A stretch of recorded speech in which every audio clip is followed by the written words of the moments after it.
Bismillahirrahmanirrahim. Assalamualaikum warahmatullahi wabarakatuh. Saya atas nama Muhammad Ulil Albak Basri dari NCL ingin melaksanakan wawancara terkait tentang seminar yang dilakukan hari ini. Ya, dengan pewawancara kita dengan Bapak siapa?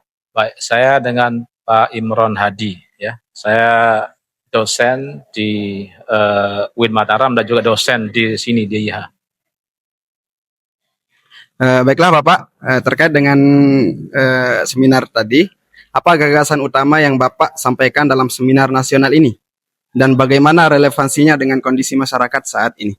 Ya, yang pertama adalah ini kan berfokus kepada pencegahan kekerasan seksual pada masyarakat, terutama pada perempuan dan juga anak, yang saat ini kan marak jadi di masyarakat kita. Jadi fokusnya itu bagaimana pencegahan, perlindungan, dan pendampingan. Nah sekarang relevansinya adalah saya lihat bahwa untuk konteks saat ini itu sangat dibutuhkan, ya, sangat dibutuhkan oleh masyarakat kita, bahwa banyak terjadi kekerasan seksual itu yang dilakukan di berbagai macam tempat, baik di keluarga, di lembaga pendidikan sosial.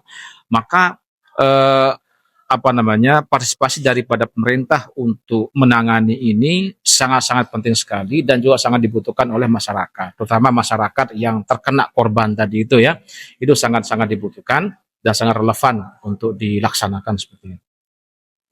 Kedua, menurut Bapak, apa tantangan terbesar dalam menerapkan ide atau solusi yang dibahas dalam seminar ini dan bagaimana cara mengatasinya?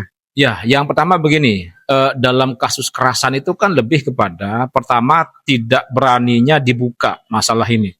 Jadi banyak kasus yang terjadi tidak berani dibuka. Kenapa? Dengan berbagai macam alasan. Pertama, ada semacam victim blaming, jadi seolah-olah dia di-blame akan menjadi begini sosialnya. Kemudian juga di sana ada relasi kuasa yang saya lihat masih berdampak sekali. Sekarang kalau orang mengajukan perkara ini, malah di sana akan ada tekanan secara penguasa pada dari kekuasaan, baik kekuasaan pemerintah atau mungkin organisasi atau yang lain.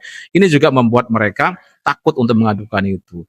Apa solusinya? Pertama adalah setiap ada tindakan kekerasan seksual itu wajib diadukan, ya, oleh masyarakat. Entah mungkin mereka merasa tidak memiliki kemampuan untuk mengadukan, tetapi keberanian untuk mengadukan sangat diapresiasi sekali, ya.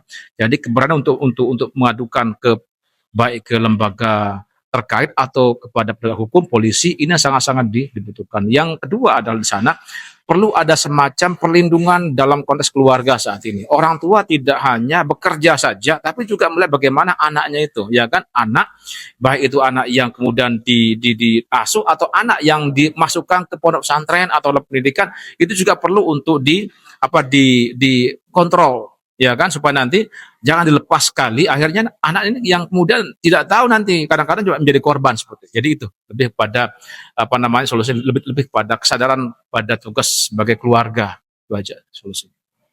Oke, baik Bapak, yang terakhir, apa yang ingin Bapak sampaikan kepada mahasiswa IAIH NW Lotem terkait dengan isu Undang-Undang DPKS yang terjadi saat ini? Ya, yang pertama begini, secara akademisi, ya, bahwa kita sebagai mahasiswa itu harus aware, ya kan, harus sadar dan juga harus kritis bahwa setiap ada aksi tindakan-tindakan yang demikian semestinya harus kemudian menjadi poin kita untuk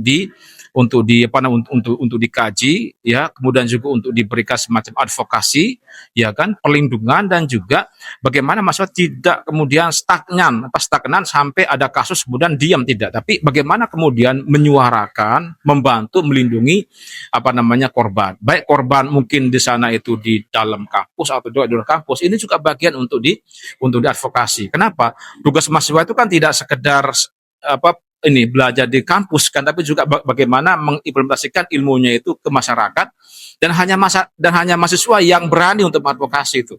Jadi fokusnya adalah bagaimana mahasiswa itu melindungi, ya, tadi mengkaji dan mengadvokasi pada setiap kasus yang ada di NTB ini. Cukup. Ya, mungkin hanya itu saja wawancara kita pada hari ini. Saya selaku ingin mengundurkan diri. Sekian, wallahul muwaffiq wal hadi ila sabilir rasyad. Wassalamualaikum warahmatullahi wabarakatuh.